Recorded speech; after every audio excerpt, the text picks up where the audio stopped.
Hello बच्चों, आज हम पढ़ेंगे इतिहास का लेसन नंबर 2, विश्व की प्रमुख सभ्यता। इस लेसन के तहत हम पढ़ेंगे ब्यूल और एगोरा का क्या अर्थ है, यूनान सभ्यता के राजनीतिक, धार्मिक, सामाजिक, आर्थिक जीवन के बारे में, और इसके अलावा रोम सभ्यता उसको उसके राजनीतिक दृष्टि से और उसकी शासन व्यवस्था आदि के बारे में हम पढ़ेंगे। तो शुरू करते हैं वीडियो रोम सभ्यता के साथ और यूनान सभ्यता के साथ। तो यदि आपने मेरा ये चैनल सब्सक्राइब नहीं किया तो उसे सब्सक्राइब करें, लाइक करें, शेयर करें और साथ ये बेल आइकन बटन को दबाना ना भूलें ताकि मेरे नए नोटिफिकेशन आप तक पहुँचते रहें।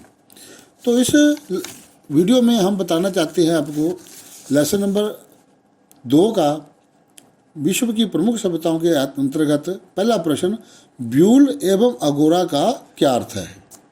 तो उत्तर आता है नंबर 1, ब्यूल।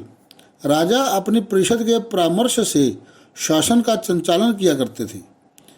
परिषद के उच्च वर्ग के सम्मानित व्यक्तियों को ब्यूल कहा जाता था। तो याद रखना बच्चों, इसमें हमने बताया आपको कि परिषद के उच्च वर्ग, जो ऊंचे वर्ग के लोग थे, जो सम्मानित लोग थे, उन सम्मानित लोगों को ही हम ब्यूल के नाम से जानते हैं। दूसरा आता है एगोरा।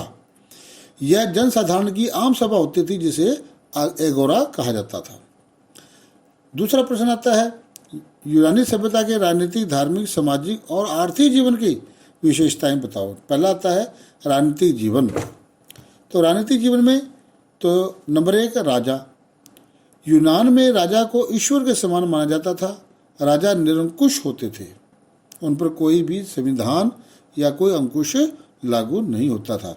दूसरा आता है ब्यूल। जैसे मैंने आपको पहले प्रश्न में बताया कि राजा अपनी परिषद के परामर्श से शासन चलाया करते थे। परिषद के उच्च वर्ग के सम्मानित व्यक्तियों को ही ब्यूल कहा जाता था। तीसरा आता है एगोरा। यह जनसाधारण की आम सभा थी जिसे एगोरा कहा जाता था। दूसरा आता है धार्मिक जीवन। यूनान के लोग प्राकृतिक जानवरों और प्राकृतिक शक्तियों की पूजा करते थे। ये लोग कई देवी देवताओं की पूजा करते थे। ये लोग मूर्ति पूजा किया करते थे। GS, Apollo, Hermes, Mars, Demeter आदि देवताओं की पूजा किया करते थे। यूनान के लोग भूत प्रेत में भी विश्वास रखते थे। यूनानियों द्वारा कई भव्य मंदिरों व सुंदर मूर्तियों का भी निर्माण करवाया गया था। तीसरा आता है सामाजिक जीवन। यूनानी लोगों का समाज 4 भागों में विभाजित था, जो इस प्रकार था। नंबर 1, कुलीन वर्ग। ये भूमि के स्वामी होते थे। ये युद्ध में नेतृत्व करते थे। इनके पास बहुत अधिक दास होते थे। जो कुलीन वर्ग, उच्च वर्ग, सम्मानित लोगों का वर्ग। दूसरा आता था मध्यम वर्ग। इसमें साधारण नागरिक शामिल थे। इसमें व्यापारी वर्ग व्यापार में अपनी भूमिका निभाता था। दास वर्ग। यह वर्ग अत्यंत गरीब व दयनीय स्थिति में जीवन यापन करता था। इन्हें हलोट कहा जाता था। चौथा आता है स्वतंत्र श्रमिक वर्ग।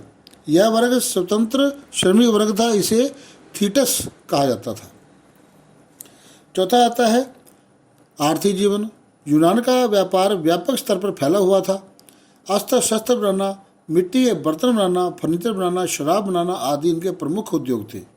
यहाँ के लोग पहाड़ों से सोना, चांदी, लोहा आदि धातुएं निकालते थे। कृषि पर अधिक ध्यान नहीं दिया जाता था। अब आती है रोमन सभ्यता। तो रोमन सभ्यता का में हम पढ़ेंगे पहला प्रश्न, रोम को 7 पहाड़ियों का नगर क्यों कहा जाता है। तो उत्तर आता है इसमें, रोम मध्य इटली में टाइबर नदी के किनारे 7 पहाड़ियों पर बसा हुआ छोटा सा गांव था।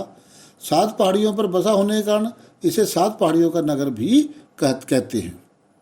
तो जो रोम था वो टाइबर नदी के किनारे पर 7 पहाड़ियों के ऊपर बसा हुआ एक छोटा सा गांव था जिसे 7 पहाड़ियों का नगर कहते थे।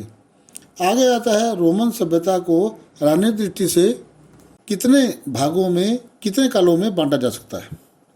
तो उत्तर है 4 कालों में हम रोम सभ्यता को बांटते हैं। पहला है राजतंत्र काल, 753 ईस्वी पूर्व से 509 ईस्वी पूर्व तक। गणतंत्र काल, ये 509 ईस्वी पूर्व से 133 ईस्वी पूर्व तक माना जाता है। तीसरा, सैनिक अधिनायकों का काल 133 ईस्वी पूर्व से 27 ईस्वी पूर्व तक। चौथा आता है साम्राज्यवादी काल 27 ईस्वी पूर्व से 476 ईस्वी पूर्व तक। तो इस प्रकार से 4 भागों में हम रोमन सभ्यता को 4 कालों में बांटते हैं। पहली राजतंत्र काल, दूसरा गणतंत्र काल, तीसरा सैनिक अधिनायकों का काल और चौथा साम्राज्यवादी काल। आगे प्रश्न आता है, रोम की शासन व्यवस्था कैसी थी? रोम एक विशाल साम्राज्य बनने से पहले नगर राज्य था। एट्रुस्कन जाति ने रोम की सभ्यता के विकास में महत्वपूर्ण भूमिका निभाई। रोम सभ्यता में राजा राज्य का सर्वोच्च पदाधिकारी होता था। असीमित अधिकारों ने उसे निरंकुश बना दिया था। तो हमने पढ़ा इसमें कि जो राजा था वो सर्वोच्च शक्ति था, सर्वोच्च पदाधिकारी होता था, उसकी शक्तियाँ असीम थी। असीमित अधिकारों का साथ वो राज्य किया करता था, जिसके कारण वो निरंकुश बन गया था। तो दोस्तों, यदि आपको ये मेरा वीडियो पसंद आया तो मेरे इस चैनल को, जिसका नाम economic analysis with Ashwini Kumar Gupta है, को सब्सक्राइब करें, लाइक करें, शेयर करें और साथ ही ये बेल आइकन बटन को दबाना ना भूलें, ताकि मेरे नए नए नोटिफिकेशन, नए नए वीडियो आप तक समय समय पर पहुंचते रहें। धन्यवाद।